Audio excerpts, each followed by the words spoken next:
이 일 후에 내가 보니 하늘에 열린 문이 있는데 내가 들은 바 처음에 내게 말하던 날파소리 같은 그 음성이 이르되 이리로 올라오라. 이후에 마땅히 일어날 일들을 내가 내게 보이리라 하시더라. 내가 곧 성령에 감동되었더니 보라, 하늘에 보좌를 베풀었고 그 보좌 위에 앉으신 이가 있는데 앉으신 이의 모양이 벽옥과 홍보석 같고 또 무지개가 있어 보좌에 둘렀는데 그 모양이 녹보석 같더라.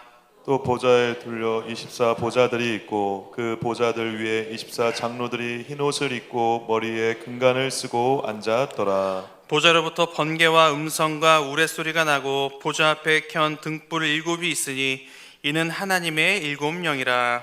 보좌 앞에 수정과 같은 유리 바다가 있고 보좌 가운데 보좌 주위에 네 생물이 있는데 앞뒤에 눈들이 가득하더라. 그 첫째 생물은 사자 같고 그 둘째 생물은 송아지 같고 그 셋째 생물은 얼굴이 사람 같고 그 넷째 생물은 날아가는 독수리 같은데 네 생물은 각각 6 날개를 가졌고 그 안과 주위에는 눈들이 가득하더라. 그들이 밤낮 쉬지 않고 이르기를 거룩하다 거룩하다 거룩하다 주 하나님 곧 전능하신 이여 전에도 계셨고 이제도 계시고 장차 오실 이시라 하고 그 생물들이 보좌에 앉으사 세세토록 살아 계시는 이에게 영광과 존귀와 감사를 돌리되 24 장로들이 보좌에 앉으신 이 앞에 엎드려 세세토록 살아계시는 이에게 경배하고 자기의 관을 보좌 앞에 드리며 이르되 우리 다 함께 합독하겠습니다. 우리 주 하나님이여 영광과 존귀와 권능을 받으시는 것이 합당하오니 주께서 만물을 지으신지라 만물이 주의 뜻대로 있었고 또 지으심을 받았나이다 하더라. 아멘. 영원한 것을 버리지 않는 바보라는 제목으로 오늘 말씀을 나누도록 하겠습니다. 요한계시록 저자는 누굴까요? 사도 요한입니다. 요한이 계시록의 모든 말씀을 하나님께서 직접 예수님에게 알려주셨고 그리고 예수님은 천사를 통해서 자신에게 알려줬다고 언급합니다. 그리고 요한이 자신이 본 것을 문서로 해서 초대교회 성도들에게 전하기 위해 기록했다고 이야기를 하는데요. 계시록 1장 3절의 말씀을 잠깐 보도록 하겠습니다. 우리 함께 읽어보도록 하겠습니다. 1장 3절의 말씀 시작. 이 예언의 말씀을 읽는 자와 듣는 자와 그 가운데 기록한 것을 지키는 자는 복이 있나니 때가 가까움이라. 아멘. 여러분, 계시록을 기록한 목적이 뭐라고 이야기하고 있습니까? 성도들이 복 받기 원하는 마음으로 기록했다라고 이야기를 하고 있습니다. 그러면 여기서 말하는 예언의 말씀 도대체 어떤 의미일까요? 우리가 생각하는 예언은 앞으로 다가올 어떤 일들을 미리 짐작하거나 이제 미리 알거나 하는 그런 것들을 우리는 생각을 합니다. 예를 들자면 당신은 앞으로 이런 사람을 만나야 부자가 될 겁니다. 또는 당신이 길을 가다가 서쪽에서 귀인을 만나게 될 겁니다. 이제 이런 식으로 미래의 일로 생각한다는 거죠. 그런데 이 3절에 나온 예언을 우리가 생각하는 미래에 일어날 일이라고 해석하면 굉장히 심각한 오류에 빠집니다. 여러분, 우리가 미래에 무슨 일이 일어날 줄 알고 3절에 언급한 것처럼 무엇을 어떻게 지킬 수 있겠습니까? 예언을 우리가 아는 일반 상식으로 해석을 하면 이제 이런 오류에 빠집니다. 그래서 2000년 전 계시록을 읽었던 그리스도인들이 말씀을 읽었던 방식에 대해서 우리가 알 필요가 있습니다. 우리는 예언이라고 하면 미래의 일을 떠올리지만 초대교회 성도들은 미래의 이야기로 해석하지 않았습니다. 그 당시에 예언은 현재 성격이 더 강했습니다. 여러분, 성경의 다른 부분을 보면 예언에 대해서 이렇게 말씀하고 있죠. 구약 때 수많은 선지자들이 등장했습니다. 그들도 예언을 했다라고 이야기를 하죠. 그럼 여기서 말하는 예언이 뭘까요? 하나님의 말씀을 대신 대언하는 것, 전해주는 것을 예언이라고 합니다. 구약의 선지자들이 말씀을 전한 이유는 뭡니까? 이스라엘 백성들이 현재의 삶을 바꾸기 위해서 그 말씀을 전했던 거죠. 요한도 당시 계시록을 읽는 성도들이 그들의 삶을 바꾸기 위해서 기록한 겁니다. 따라서 하나님의 말씀을 읽고 듣는 자가 복되다라는 이야기입니다. 그럼 이 당시에 성도들이 어떤 상황에 처했을까요? 제가 지금 여기 앞부분을 굉장히 자세하게 말하는 이유가 있습니다. 왜냐하면 우리가 이것을 알아야 요한계시록을 묵상할 때 정확하게 해석을 할 수가 있기 때문이고, 하나님이 우리에게 지금 어떤 메시지를 주시는가 정확히 알 수 있기 때문입니다. 이 당시 성도들은 주 90년대 소아시아 교회들은 로마로부터 엄청난 핍박을 받았습니다. 로마 황제 도미티아누스는 모든 권력을 동원해서 기독교인들을 전부 말살하려고 했습니다. 여러분, 이 사람이 무슨 짓을 했냐면 거리 곳곳마다 반신상을 만들어서 이제 공공장소에 다 세운 다음에 그 앞을 지나가는 모든 사람들에게 충성을 하도록 요구했습니다. 만약에 이 명령을 어기면 황제의 통치를 인정하지 않는 것으로 간주해서 처벌을 했습니다. 초대교회 성도들은 이 황제의 반신상에 충성을 했을까요? 안 했을까요? 했을까요? 안 했을까요? 그리스도인들이 안 했어요. 충성을 맹세하지 않아서 끌려가서 고문을 당하거나 죽기도 했습니다. 이처럼 초대교회는 거대한 이런 어둠의 힘 앞에 질식할 것 같았고요. 성도들은 그렇게 죽어가며 모두 사라질 것 같은 그런 위기에 처했던 거죠. 계시록을 기록한 요한 역시 그리스도인이라는 이유로 로마군에게 붙잡혀서 밤모샘의 유배가 되었습니다. 또한 그곳에서 고된 일을 노역을 해야만 했었고 너무나 많은 고생을 했습니다. 여러분, 분명히 다시 오시겠다고 약속하셨던 주님이 도저히 다시 오실 기미가 보이질 않아요. 당시 최고의 권력을 가졌던 이 로마 황제는 노골적으로 기독교인들을 핍박했습니다. 결국 교회 안에 어떤 사람들이 생겼을까요? 신앙을 버리고 배교하는 사람들이 생겨나기 시작한 겁니다. 이것이 당시 성도들이 겪는 현실이었습니다. 그래서 요한은 당시 이 비참한 현실을 살아가고 있는 성도들이 믿음을 지키면서 살아갈 수 있기를 너무나 바랬습니다. 그런데 문제가 하나가 있었습니다. 그게 뭐냐면 지금 유배지에서 기록한 서신서를 다른 곳에 있는 성도들에게 보내야만 하는데 그곳에서 반출되는 모든 내용들을 누가 봤을까요? 로마 군인들이 다 확인을 했습니다. 검열을 했어요. 그래서 요한이 로마 군인들이 읽어도 깨닫지 못하도록 상징적인 비유와 그리고 숫자로 기록을 한 겁니다. 그것이 바로 요한계시록입니다. 여러분, 우리가 이 내용을 잘 기억하면서 지금부터 요한계시록 4장의 말씀을 살펴볼 텐데, 하나님께서 정말 우리 성도님들의 삶 가운데 큰 은혜와 많은 위로를 주시기를 주님의 이름으로 소망합니다. 그러면 첫 번째 질문입니다. 주님이 요한을 하늘로 초대하신 이유는 무엇인가? 여러분, 지금 눈에 보이는 상황만 보면 기독교는 다 끝난 것 같아 보입니다. 요한 이외에 예수님이 직계 제자였었던 사도들 전부 죽었고요. 그리고 그 사도들에게 직접 가르침을 받아 세워진 교회도 대부분 사라졌습니다. 더 이상 마음을 놓고 예배를 드릴 수 없게 된 그리스도인들이 로마의 눈을 피해서 다 지하로 숨어 들어가기 시작했습니다. 그렇게 숨죽이며 예배를 드리고 있을 때 한 공동체에 예수님의 제자, 바로 이 사도 요한의 편지가 도착한 거죠. 그럼 요한의 편지, 여러분, 이 요한의 편지를 받았을 때 이 성도들이 얼마나 반갑고 기뻤을까요? 자신들을 기억해 주는 것만으로도 큰 감동을 받았을 겁니다. 고난받던 교회는 요한의 편지를 읽기 시작했습니다. 그 내용이 뭐냐면, 여러분, 우리 1절을 볼까요? 우리 1절 다시 한번 다 함께 읽어보겠습니다. 1절 시작.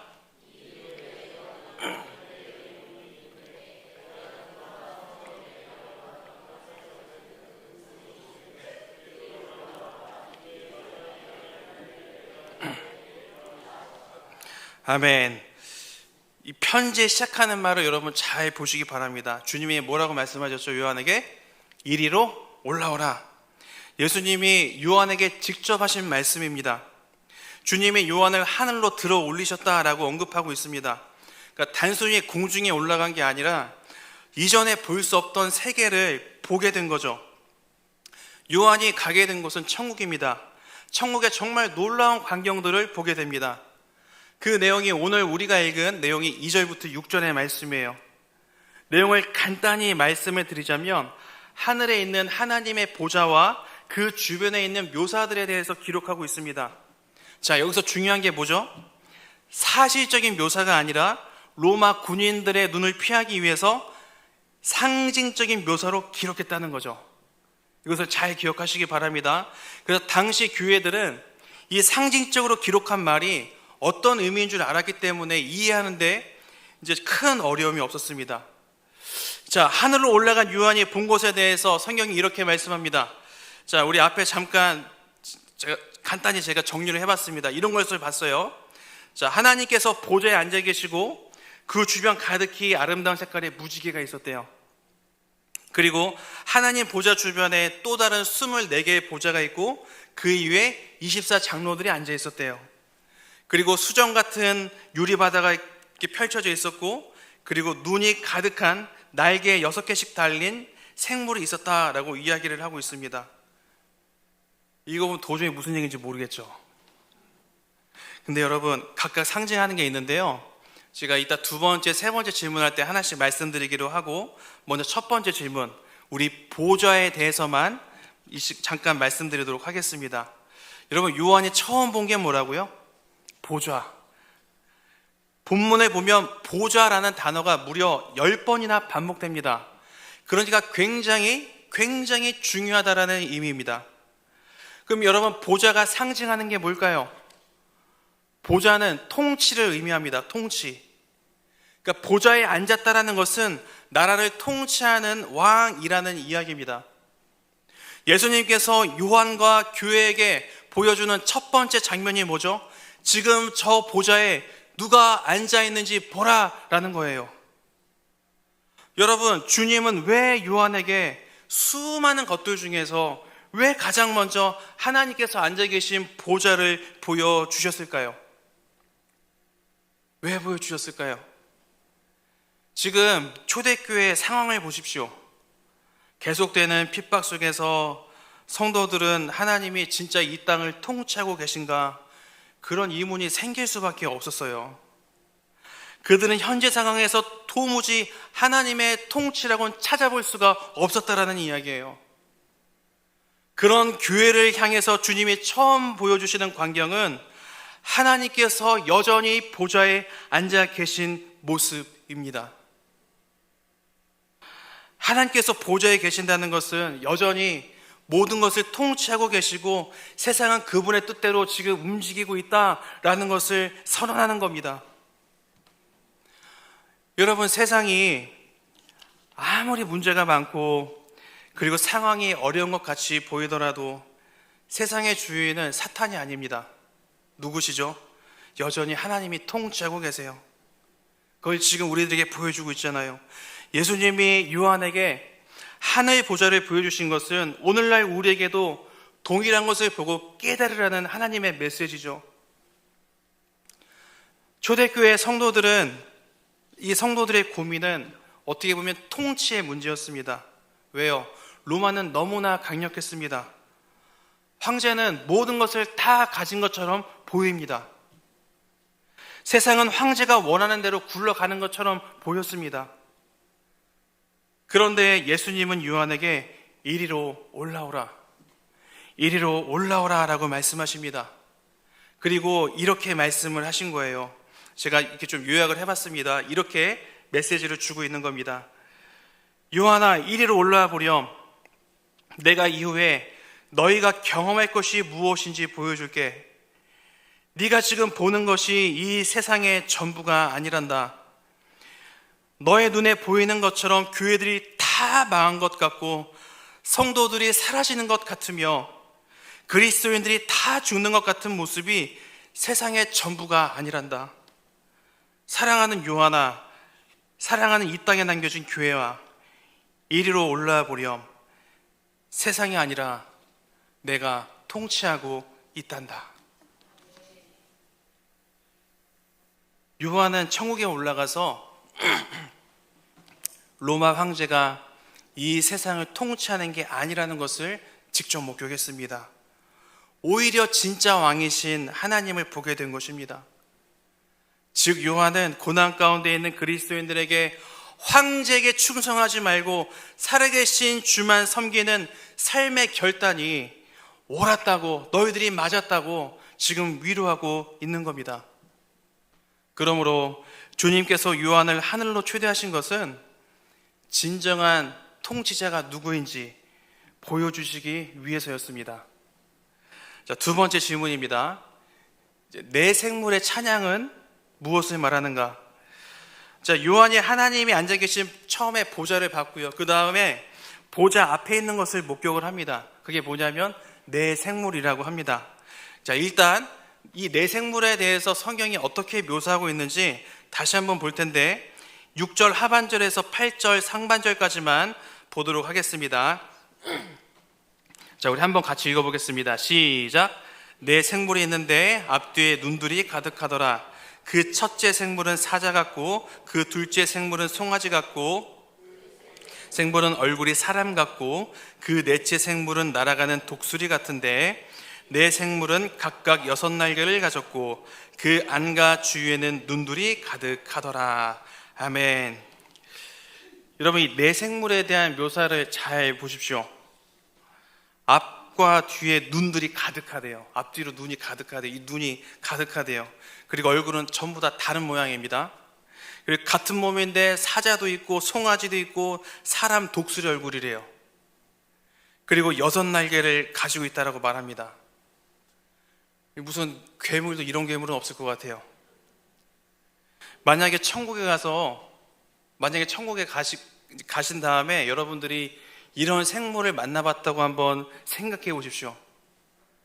갑자기 이 괴물이 다가와서 누구누구야 천국에 온 것을 환영한다. 잘 왔다. 얼굴은 사람인데 날개는 막 온통 눈으로 가득해요.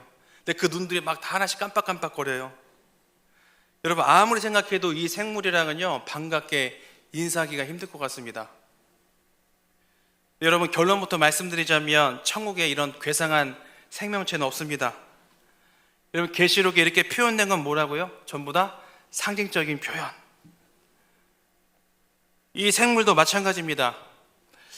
이 생물이 의미하는 것은 요한이 다 지금 시간이 제한되어 있기 때문에 다 살펴볼 수는 없지만 구약의 에스겔과 이사야의 말씀을 인용을 한 겁니다.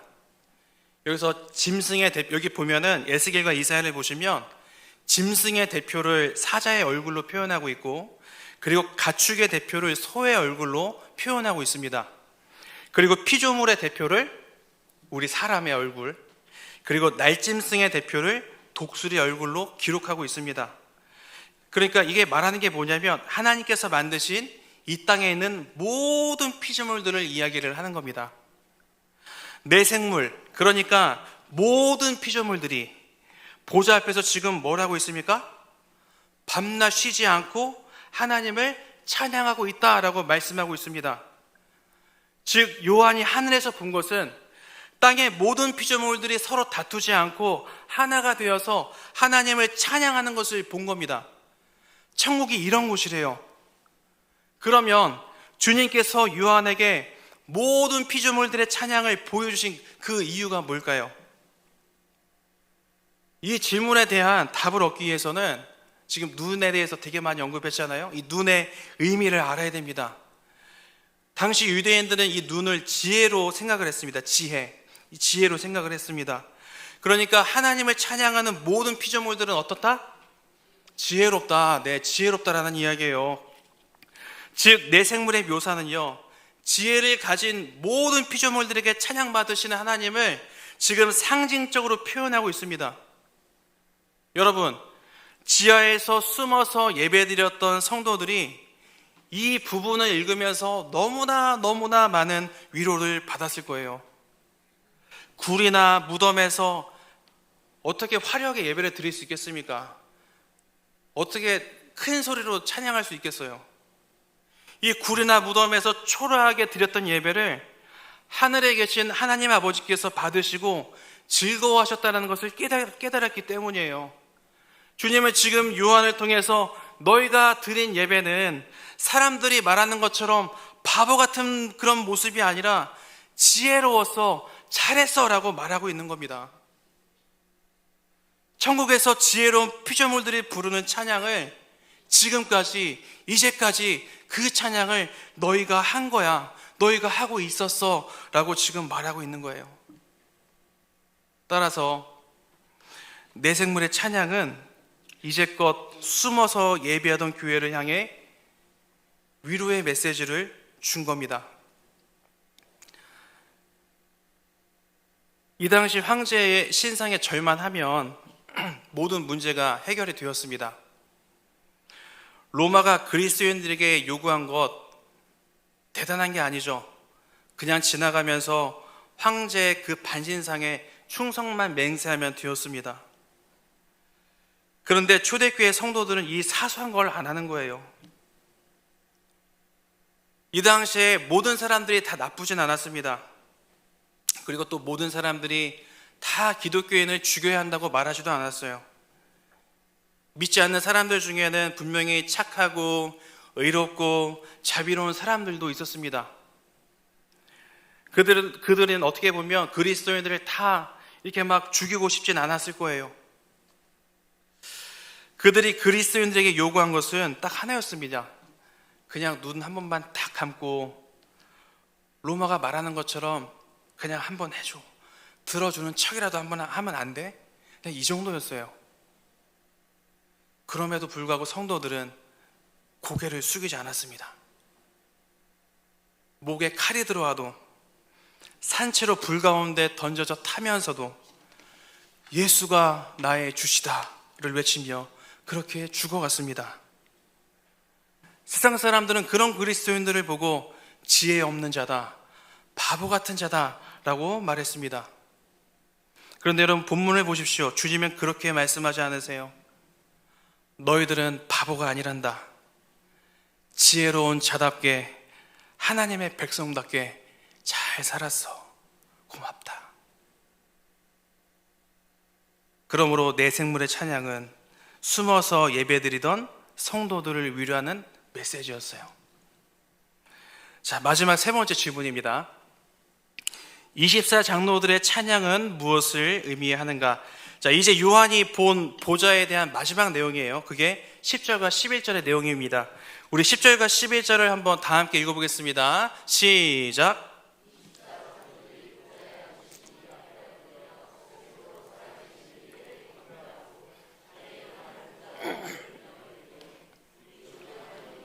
능력과 존귀와 권능을 받으시는 것이 합당하오니 주께서 만물을 지으신지라 만물이 주의 뜻대로 있었고 또 지으심을 받았나이다 하더라. 아멘. 오늘 성경을 보니까 하나님의 보좌 주변에 24개 작은 보좌가 있다라고 기록하고 있습니다. 그 보좌에는 24명의 장로가 면류관을 쓰고 앉아 있었습니다. 지혜로운 내 생물의 찬양이 끝난 다음에 이 장로들도 하나님을 찬양하기 시작합니다. 그럼 이제 궁금하죠? 도대체 이 장로들의 정체는 뭘까? 이것도 무슨 특정한 숨을 선택받은 어떤 24명의 장로일까요? 아니에요. 이것도 상징적인 표현입니다. 자, 여러분, 이스라엘은 12라는 숫자를 굉장히 중요하게 생각했습니다. 자, 구약을 보면 구약에서 10이랑 관련된 게 뭘까요? 맞아요. 12지파. 그럼 신약으로 와서 12와 관련된 건 뭘까요? 네, 12명의 제자. 자, 마지막으로 초대교회 당시 12는 교회를 가리키는 숫자로 인식을 했습니다. 12는 뭐라고요? 교회를 가리키는 숫자로 인식을 했어요. 그래서 24장로는 이스라엘의 12지파와 그리고 신약의 12제자를 합한, 그러니까 이 땅의 모든 교회를 상징하는 숫자입니다. 다시요, 24명의 장로는 이 땅에 남겨진 모든 교회를 말하는 겁니다. 그러면 하나님의 보좌 앞에 있는 이 교회가, 그러니까 24장로가 뭘 하고 있는지 여러분 주목해 보시기 바랍니다. 자, 24장로들, 그러니까 이 땅에 남겨진 교회가 보면 처음에 그들이 면류관을 쓰고 있습니다. 그리고 작은 보좌에 앉아 있습니다. 그들은 하나님의 보좌 가장 가까운 자리에서 내 생물, 그러니까 모든 피조물들과 천사들이 하는 찬양을 받고 있어요. 받고 있어요. 이것이 진짜 교회의 모습이래요. 어디에서요? 천국에서. 당시 소아시아 교회들은 다 비참한 상태였습니다. 그들은 종보다 못한 취급을 받았고 범죄자 취급을 받았습니다. 그렇게 비참해 보이던 교회들이 실제로 저 하늘에서는 승리의 관을 쓰고 있고요, 왕이 앉는 보좌에 앉아 있습니다. 이 땅에 있는 교회가 망한 것 같고 다 부서졌는 줄 알았는데 실상은 영광스러운 자리에서 하나님과 함께 영광을 누리고 있었다라는 이야기예요. 요한은 초대교회 성도들에게 잠깐 이 세상에서 핍박을 받지만 결코 그렇게 끝나지 않는다라고 말하고 있습니다. 그런데 오늘 성경을 읽어보면 한 가지 이상한 점이 있어요. 자, 10절에서 교회를 상징하는 24장로들의 행동을 한번 주목해 보십시오. 주님께서 씌워주신 면류관을 하나님 앞에 이렇게 벗어서 다시 드리고 있습니다. 그랬더니 주님이 다시 그 면류관을 가져갔다가 다시 씌워줘요. 그러면 다시 또 빼서 그걸 다시 주님 앞에 드립니다. 이게 계속 반복되고 있어요. 이게 의미하는 게 있습니다. 24장로는 교회를 의미한다고 말씀드렸어요. 그러니까 교회는 곧 우리를 의미하기도 합니다. 교회가 세상의 핍박과 유혹 속에서도 믿음을 지키며 살다 죽었을 때 하나님은 자신의 보좌 옆에 있는 그 보좌에 교회를 앉으시고 면류관을 씌워주시면서 잘했다, 충성됐다, 너 너무나 고생했어 라고 칭찬하십니다. 그때 참된 교회인 성도에게 나오는 고백이 있죠. 주님, 제가 잘한 것이 아닙니다. 주님의 은혜 때문에 제가 지금 이 자리에 온 겁니다. 그런데 제가 어떻게 이 면류관을 받을 수 있겠습니까? 주님, 다시 받아주십시오. 그러면 주님이 뭐라고 말씀하실까요? 교회에게서 받은 그 면류관을 다시 씌워주실 거예요. 그리고 이렇게 말씀하시죠. 아니야, 너는 최선을 다했어.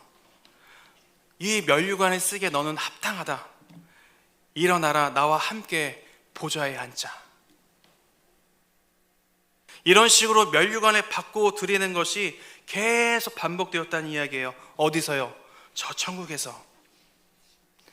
요한은 이 땅에 있는 교회가 천국에서 이런 일들이 펼쳐지고 있다는 것을 말하면서 지금 초대교회 성도들을 위로하고 있는 겁니다. 그러므로 24장로들의 찬양은 천국에서 이 땅의 모든 교회가 주님을 찬양하는 모습에 대해서 말씀하고 있는 거예요. 그러면 오늘 본문이 뭘 말하는 걸까요? 우리 이 시간에 세 가지 내용을 살펴봤습니다. 첫 번째는 주님께서 요한을 하늘로 초대하신 것은 진정한 통치자가 누구인지 확인시켜 주시기 위해서. 두 번째, 내 생물의 찬양이 무엇이었습니까? 숨어서 예배드리는 성도들을 위로하는 메시지였어요. 그리고 마지막으로 24장로들의 찬양은 천국에서 이 땅의 교회가 주님을 찬양하는 모습을 말한다 라고 이 시간 살펴봤습니다. 본문은 로마의 핍박을 당하던 소아시아 일곱교회와 그리고 이 땅에 남겨진 교회에 쓴 요한의 편지입니다. 세상은 거대한 힘으로 그리스도인들을 짓눌렀습니다. 초대교회 성도들에게 세상은 로마 황제가 원하는 대로 굴러가는 것처럼 보였습니다. 그리고 그 거대한 힘 앞에 좌절했습니다. 그리고 하나님이 정말 살아계시고 이 땅을 통치하고 계시는지 의문이 들었습니다. 하지만 주님은 그런 성도들을 위해서 요한을 하늘로 올리신 후에 누가 진짜 왕인지 보게 하셨습니다. 요한이 하늘에서 하나님의 보좌를 받고 내 생물을 보았고 24장로들을 보면서 이 땅과 전혀 다른 모습인 저 천국에 정말 있다라는 것을 알게 되었습니다. 그리고 요한은 계시록을 기록해서 이 땅의 교회들에게 하나님의 마음을 전하며 위로했습니다. 그 결과 수많은 성도들이 하늘에 대한 소망을 품고 세상의 아픔을 이겨낼 수 있었습니다.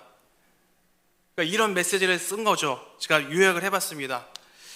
자, 혹시 자막이 준비됐나요? 없으면 그냥 읽어드리겠습니다. 이렇게 메시지를 전한 겁니다. 여러분, 황제는 영원한 왕이 아닙니다.